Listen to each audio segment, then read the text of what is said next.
Boa noite, Igreja. Que a graça e a paz do Senhor, de facto, nos fortaleça nesta noite. Meus irmãos, é com muita alegria que eu aqui estou no vosso meio. É um privilégio para mim poder partilhar um pouco da palavra de Deus, embora com este sotaque esquisito que eu tenho, não é? Mas espero poder fazê-lo com todos vós.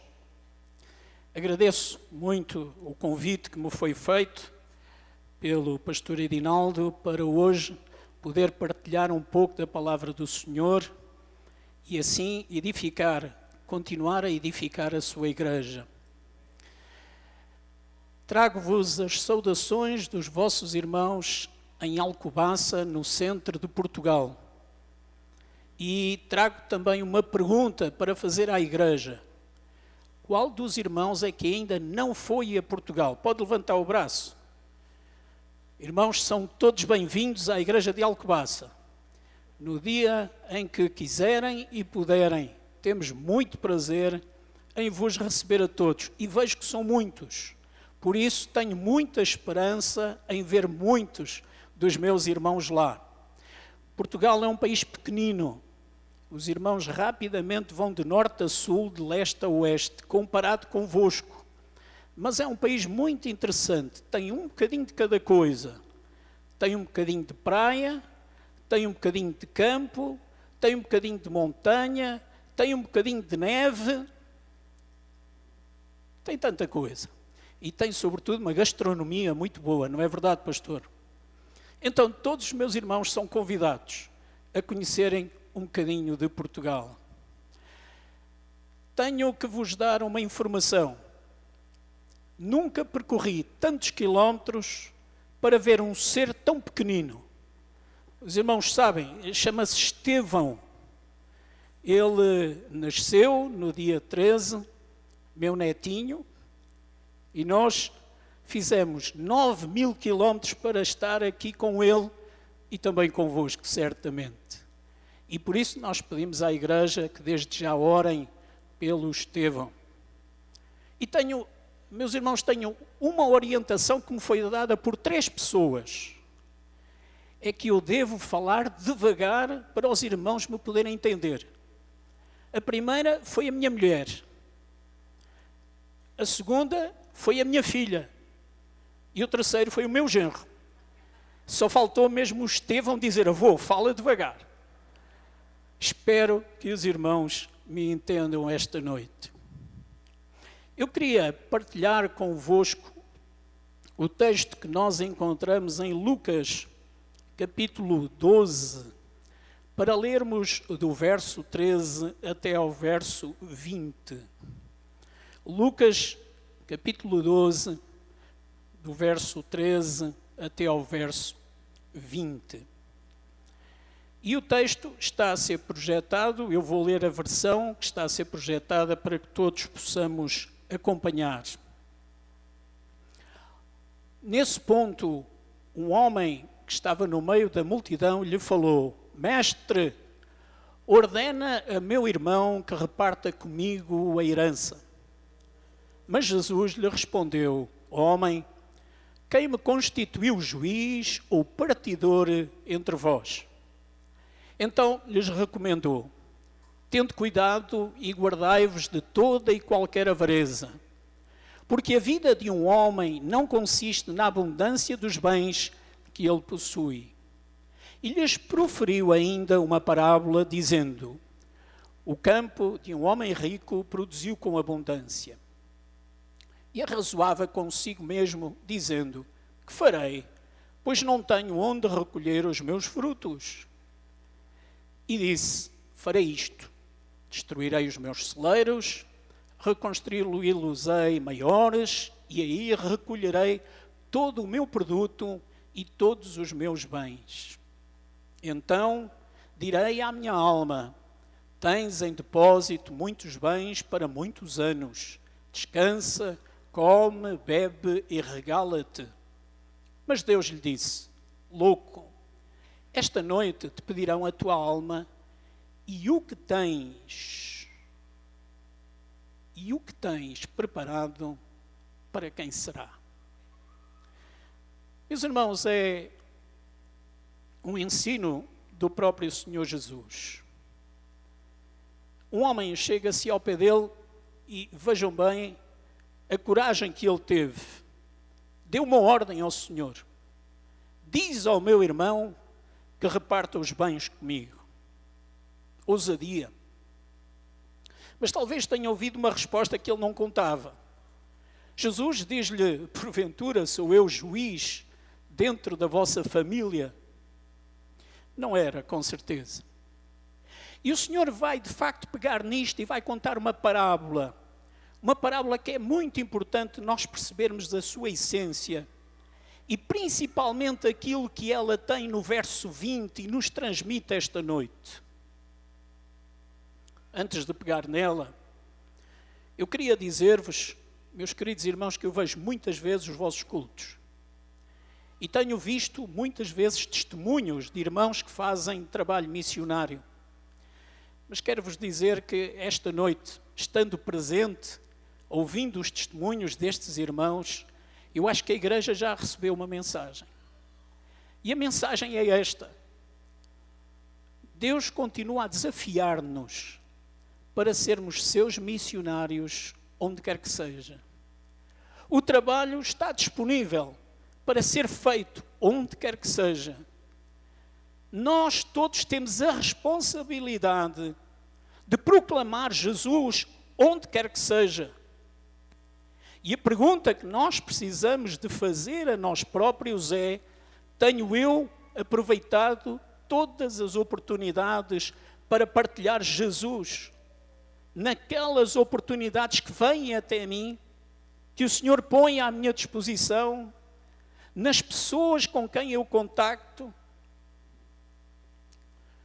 Irmãos, esta parábola, nós vamos nos concentrar no verso 20.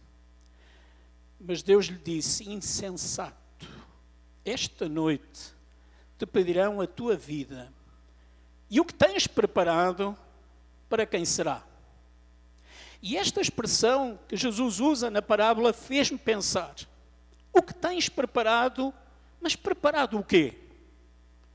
O que é que eu tenho que ter preparado para poder estar na presença do Senhor? Para poder ouvir aquelas palavras que dizem: bem está, servo bom e fiel.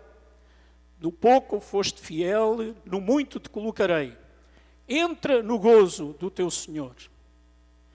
Meus irmãos, quem é que não quer entrar no gozo do Senhor? Estando na presença de Deus, quem não quer ouvir isto? Mas esta foi a pergunta que bateu na minha mente e me fez parar e pensar: o que é isto de o que tens preparado? Muitos de nós olhamos o texto e pensamos: bem, tens preparado o teu coração, tens que compreender o que é salvação em Cristo Jesus. Mas eu acho que vai muito mais além disso. A parábola é esclarecedora porque ela é muito mais completa do que isso. Eu acho que quando nós estivermos na presença de Deus, nós podemos ouvir a expressão do próprio Senhor dizendo: o que é que tu tens preparado no teu casamento, na tua família, como pai e como filho, como avô e como neto? O que é que tu tens para trazer contigo e me apresentar? Estamos no mês da família, tanto lá em Portugal como aqui. E é bom nós pensarmos o que é a família. A família que Deus criou.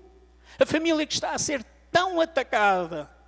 A família que está a ser posta tanto em causa. Como é que eu posso aparecer diante do meu Deus e Ele dizer que eu estou aprovado por Ele?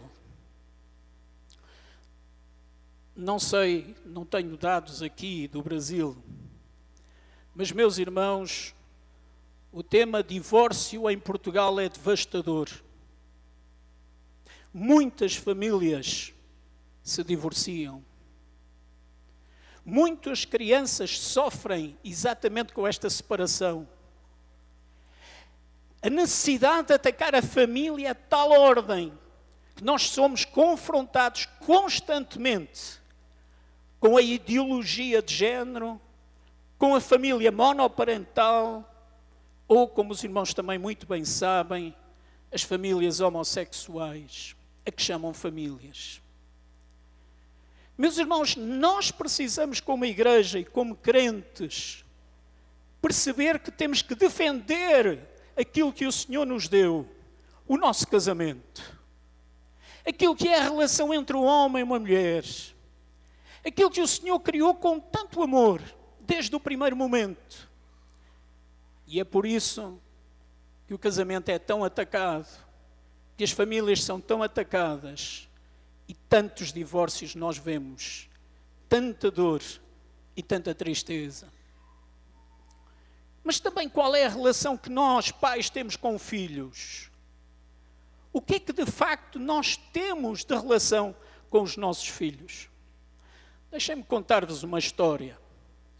Uma vez um menino bem pequenino, com os seus 10 anos, chegou ao pé do seu pai e perguntou-lhe: pai, quanto é que tu ganhas numa hora? O pai ficou perturbado.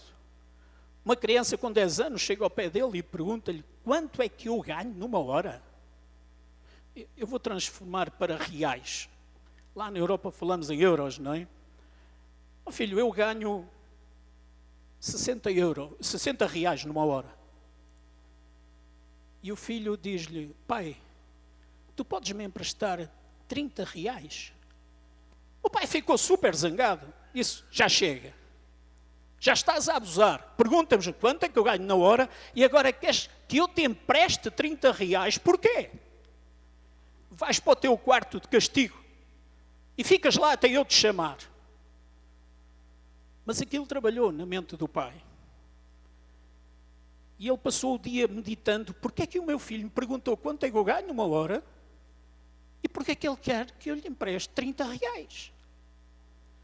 Já ao cair da noite, ele foi ao quarto do filho e perguntou-lhe: olha lá, porque é que tu perguntaste quanto é que eu ganho por hora e porque é que me pedes 30 reais? Ele disse: pai, eu quis saber quanto é que tu ganhas por hora porque tu és uma pessoa que trabalhas tanto e eu raramente estou contigo. Tu não passas tempo comigo. Eu fui ao meu milheiro e vi que tinha lá 30 reais. Se tu me emprestares mais 30 reais, eu posso comprar uma hora do teu tempo. E nós podemos estar juntos. Nós podemos conversar. Nós podemos brincar. Que é coisa que tu não fazes comigo. E, meus irmãos, é uma história. Eu não sei se é verdade, se não foi verdade, mas uma coisa eu sei. Ela é um alerta para os pais que têm as suas famílias e que não dão tempo suficiente aos seus filhos. E os filhos sentem falta do pai, sentem falta da mãe. No verão, em Portugal, agora começa o verão, é confrangedor nós irmos à noite ao sul de Portugal, na zona do Algarve, e ver crianças com 12, 13, 14 anos, com os bolsos cheios de dinheiro, completamente sozinhos na rua. Os pais enchem os filhos com dinheiro e acham que o assunto está arrumado. Não é preciso fazer mais nada. Mas, meus irmãos, será que isto é o melhor para os nossos filhos? Eu encontrei um estudo muito interessante feito por pedopsiquiatras brasileiros. E eles dão um conjunto de orientações que os pais devem aprender e devem ter em linha de conta. Eu vou pedir ao Levi, que agora também é pai, para nos poder ler os slides que vão ser passados para os meus irmãos acompanharem.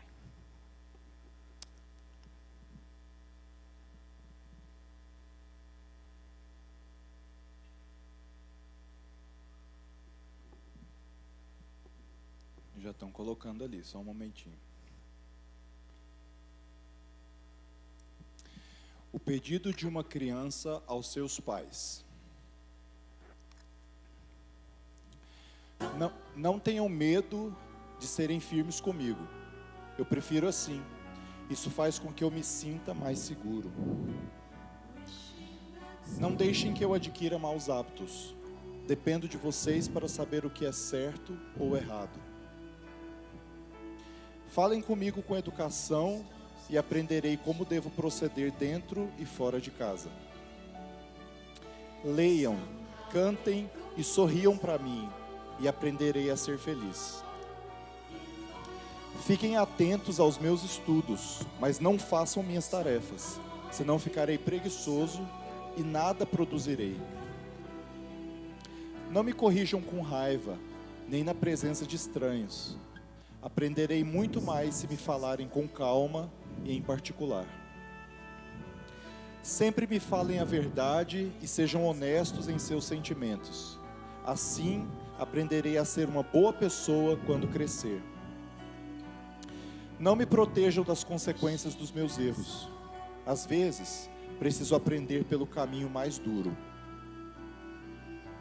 Não me levem muito a sério as minhas pequenas dores.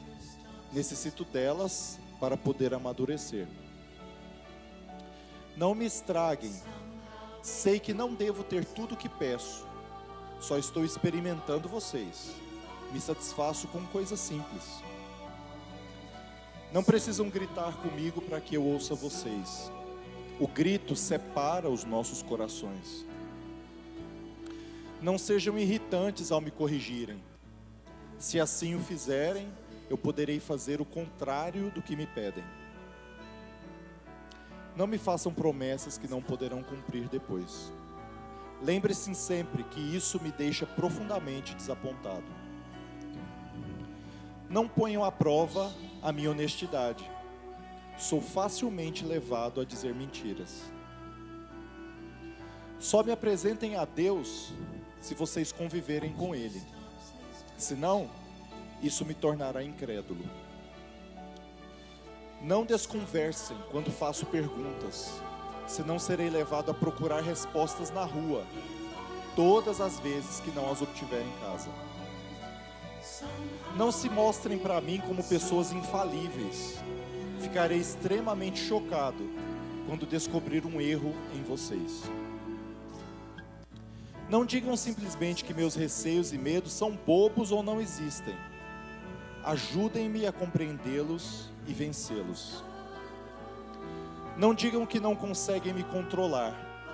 Assim, eu me julgarei mais forte que vocês. Não me tratem como uma pessoa sem personalidade. Lembre-se sempre que eu tenho o meu próprio modo de ser e pensar. Não vivam me apontando os defeitos das pessoas que me cercam. Isso irá criar em mim, mais cedo ou mais tarde, o espírito da intolerância. Não se esqueçam que eu gosto de experimentar as coisas por mim mesmo. Não queiram ensinar tudo para mim. Não tenham vergonha de dizer que me amam. Eu necessito desse carinho e amor para poder transmiti-lo a vocês e aos outros. Não desistam nunca de me ensinarem o bem, mesmo quando eu parecer não estar aprendendo. Insistam através do exemplo e no futuro vocês verão em mim o fruto daquilo que plantaram. Não existe fórmula para a criação de um filho, mas lembrem-se que 2 doses de amor e 1 de educação é um bom começo. O exemplo não é a melhor forma de educar um filho, é a única. O exemplo é de facto a única forma de educar os nossos filhos. Meus irmãos, quando estivemos na presença do Senhor e Ele nos perguntar o que fizeste com a tua família, o que é que nós podemos responder? Mas há uma outra ideia que eu tiro do texto e partilho convosco mais rapidamente. E quanto à nossa igreja? Quando estivermos na presença de Deus, quanto à nossa igreja, o que é que nós vamos partilhar com Ele? O que é que nós fizemos para edificar a igreja? Para que ela frutificasse? Para que o testemunho fosse dado? Para que o mundo conhecesse a palavra de Deus e o Deus da palavra? Muito rapidamente, nós lembramos o texto de Efésios capítulo 4. E nós lembramos que o Senhor, nosso Deus, através do seu Santo Espírito, nos dá dons e talentos para nós pormos ao seu serviço. E a igreja precisa deles para a edificação. Quando nós não fazemos a nossa parte, a igreja perde. Quando nós não colaboramos, a igreja é mais pobre. Dou graças a Deus por cada um daqueles irmãos que deram o seu testemunho aqui. Vocês estão-nos a dar motivação. Vocês estão-nos a ensinar que de facto vale a pena hoje continuar a levar a palavra do Senhor, porque há homens e há mulheres sedentas de ouvir salvação. Quantos dons tem esta igreja? Eu respondo, tem todos os dons que o Senhor entende que é necessário para ela ser edificada. E todos são necessários. E ninguém pode ficar de fora.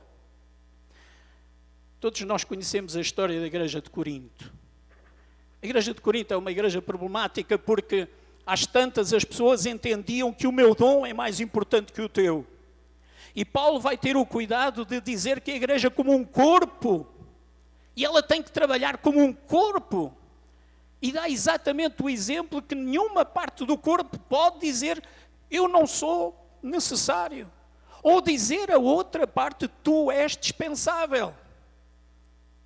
Todos nós vivemos em união, todos nós precisamos trabalhar em comunhão para que a igreja seja edificada. E aquilo que afeta um, afeta-nos a todos.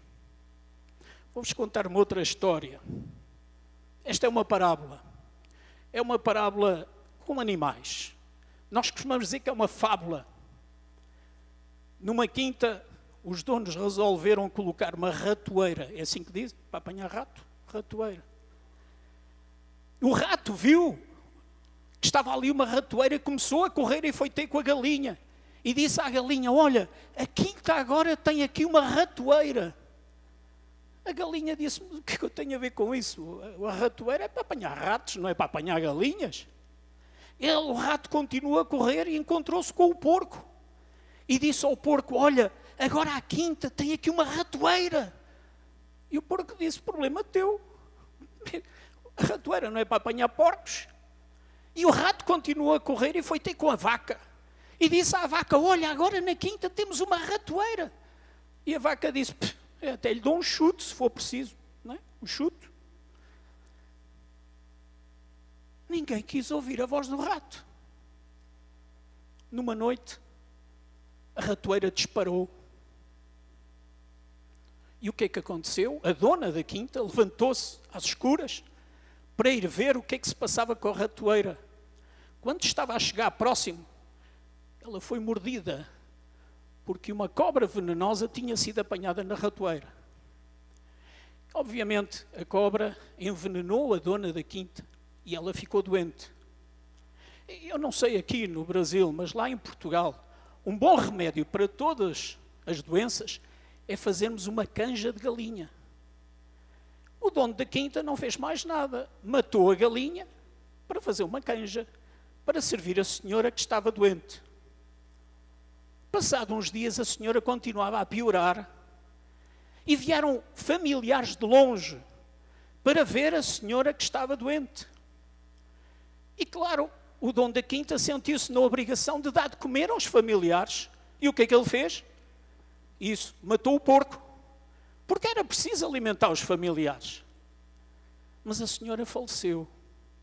E quando a senhora faleceu, além dos familiares, veio toda a gente ali ao derredor para assistir ao funeral da senhora. E como eles vieram de muito longe, era preciso alimentá-los. E o que é que o dono da quinta fez?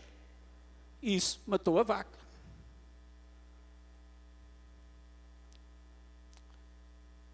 Nós muitas das vezes não percebemos, meus irmãos, que aquilo que afeta uma pessoa, aquilo que afeta um membro de igreja, afeta toda a gente. Quando alguém tem alguma coisa, uma vitória, tem uma bênção, e partilha connosco, nós somos abençoados. Quando alguém tem uma enfermidade, e há pouco ouvíamos anunciar uma enfermidade, todos nós nos preocupamos, porque ela toca-nos a todos, porque ela tem consequências para toda a comunidade, porque nós somos uma igreja onde precisamos de estar ligados em oração, ligados nos ministérios, ligados na proclamação da palavra, ligados na evangelização. Nós precisamos de viver ligados. E hoje é sem dúvida nenhuma um dia especial para esta igreja e eu oro para que o Espírito Santo do Senhor esteja convosco. E meus irmãos, finalmente, antes que os irmãos percam a paciência comigo, há um terceiro aspecto que eu gostava ainda de focar. E que é exatamente este. O que é que tu tens para apresentar a Deus na tua relação pessoal com Ele?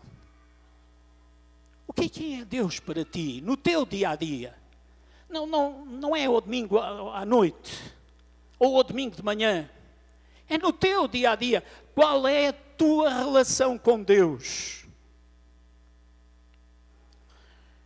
Lucas capítulo 9, eu pedi aos meus irmãos que vissem em Lucas capítulo 9, versos 57 e 58. Lucas capítulo 9, versos 57 e 58. O texto diz-nos assim: quando iam pelo um caminho, um homem, que Mateus diz que era um levita, lhe disse: eu te seguirei onde quer que fores. Jesus lhe respondeu: as raposas têm tocas, e as aves do céu têm ninhos, mas o Filho do Homem não tem onde reclinar a sua cabeça. E sabem o que aconteceu, meus irmãos? Nunca mais se ouviu falar de homem que queria seguir a Jesus. Se era levita, desapareceu. Foi se incumbir das suas tarefas. Porque o Senhor Jesus explicou que era preciso ter uma relação séria. Independentemente do preço que é preciso pagar, nós somos desafiados como igreja a ter uma relação séria com o Senhor. Nós precisamos de entender o que é granjear tesouros no céu e não apenas na terra. Há uma pergunta que todos nós precisamos de fazer. Qual é o tempo de qualidade que nós passamos com Deus em cada dia? Qual é o tempo de qualidade que tu passas em oração, que tu passas em meditação da palavra de Deus na tua vida? E há outra pergunta que é muito dura e que nós precisamos de perceber também. Qual é a tua relação com o pecado? Qual é a influência que o pecado exerce sobre a tua vida? Deixa-me partilhar convosco meia dúzia de pensamentos. Martin Luther King dizia: o pecado nunca satisfaz. Ele apenas cria um vazio maior que só Cristo pode preencher. George Whitefield dizia: o pecado endurece o coração do homem, cegando para a beleza de Cristo e tornando-o escravo das suas próprias paixões. Charles Spurgeon dizia: o pecado pode ser doce por um momento, mas o seu veneno mata para sempre. Moody dizia: o pecado custou a Adão o Éden, custou a Saúl o trono e custará a ti a comunhão com Deus se não for confessado e abandonado. Finalmente, John Wesley dizia: dê ao pecado um pequeno espaço na sua vida e ele fará do seu coração a sua morada permanente. Meus irmãos, uma das coisas que tenho por hábito também é seguir alguns pregadores aqui no Brasil. E há uma coisa que começo a ouvir a vários pregadores, e que é isto: temos templos cheios de púlpitos vazios. E isto, meus irmãos, me preocupa. Porque é verdade no Brasil e é verdade em Portugal. Os irmãos sabem, nós recebemos em Portugal muitos brasileiros. Muitos irmãos nossos procuram uma igreja e querem servir na igreja. Mas muitos vão à procura apenas de um outro menu, de uma outra forma de estar. Às vezes só muita música, às vezes só muita confraternização, às vezes só uma palavra de vitória, de alegria, tudo vai bem na tua vida. E muitas das vezes as pessoas não querem ouvir falar de pecado, de arrependimento e de graça. E nós perguntamos, quando estivermos na presença do Senhor e Ele nos perguntar qual é a tua relação verdadeira comigo, aquilo que tu tiveste, o que é que nós temos para dar, o que é que temos para dizer, o que é que temos para transmitir ao Senhor naquele dia? Qual é a tua relação com o teu Deus? Qual é a forma que tu tens para enfrentar o pecado? Os irmãos sabem, quando há uma corrente, se nós formos com a corrente, nós somos levados para um sítio qualquer. Quando nós sabemos para onde queremos ir, e muitas das vezes vamos contra a corrente, nós chocamos de frente com ela, porque nós não queremos ser levados para onde a sociedade muitas vezes nos quer levar. Porque, invariavelmente, a sociedade quer nos levar para longe de Deus. Quer nos levar contra a sua palavra. Quer nos levar contra os seus princípios. Ela quer nos levar para fora da eternidade com Deus. Meus queridos irmãos, voltando ao texto, e para terminar, o Senhor Jesus perguntou: louco, esta noite, quando pedirem a tua alma, o que tens preparado para quem será?